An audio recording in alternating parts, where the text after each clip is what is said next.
Crosslin here, and I brought a friend along. A friend that doesn't say much, but if he did, it would sound something like this. Who cooks for you? This is my friend, Albert Einstein. He was actually named by the students at Chapel Glen Elementary, and I've had him for over 25 years. This beautiful creature who hunts at night, and he has all kinds of special adaptations. And you'll learn about adaptations in school. Adaptations can be either a body part or a behavior. And boy, does Albert here have lots of adaptations, especially for his way of life in hunting.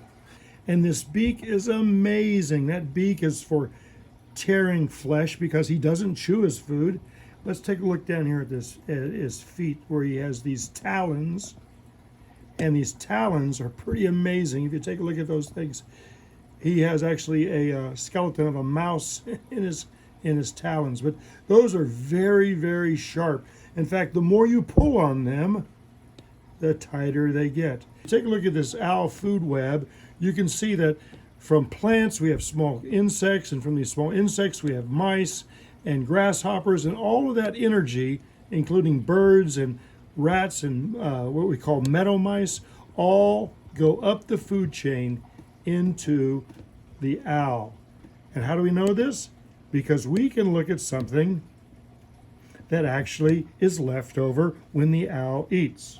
It's called an owl pellet. All right, an owl pellet is the leftover undigested parts of what an owl eats. Now, the owls aren't the only animal that has undigested parts. There's other birds that will do this too, but an owl will hunt its prey, usually at night. It's got great hearing and great eyesight, and when it hears the sound of a mouse or a meadow mouse called a vole, it swoops in and snatches with its talons that prey.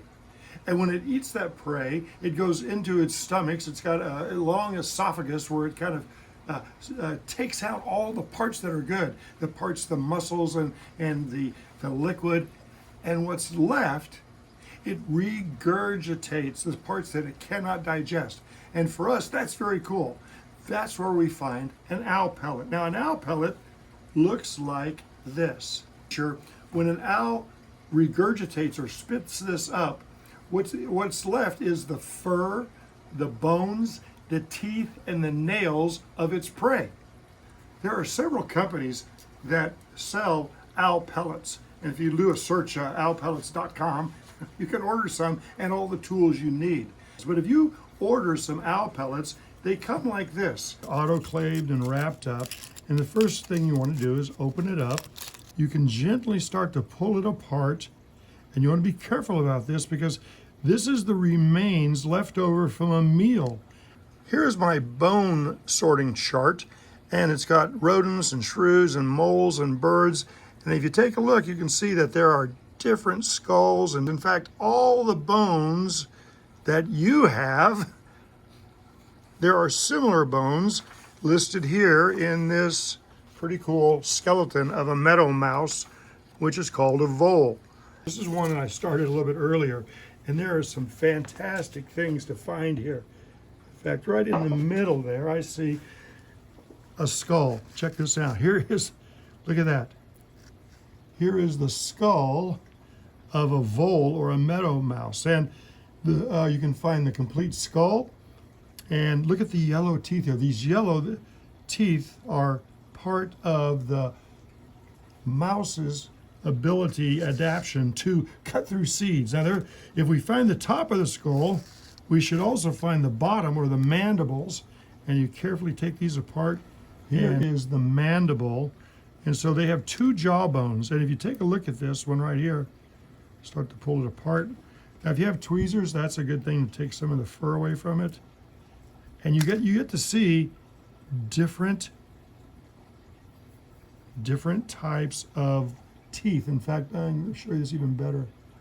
Here is, this animal eats both seeds and it has eats grasses. And you can tell these teeth in the back are for chewing, they're flat, and the teeth in the front are for cutting. Now, I like to do this, it's so cool. A rodent's teeth never stop growing. So see that yellow enamel right there? Watch what happens when I keep pulling and pulling, and I can pull this tooth completely out of the socket because it's growing in there. There is the hollow root where the root would have been, and there is half of the bottom jaw. It's amazing. And what you can do is take these all apart and reconnect and reconstruct the entire skeleton. And if you want, you can glue them right on here. So the next time you're out in the evening and you hear this sound, who cooks for you? It may be a great horned owl calling to others in the ecosystem saying, hey, this is my territory. I'm hunting here. Be a scientist and take it apart and learn about all the bones that are in a mouse. Is that good, Albert?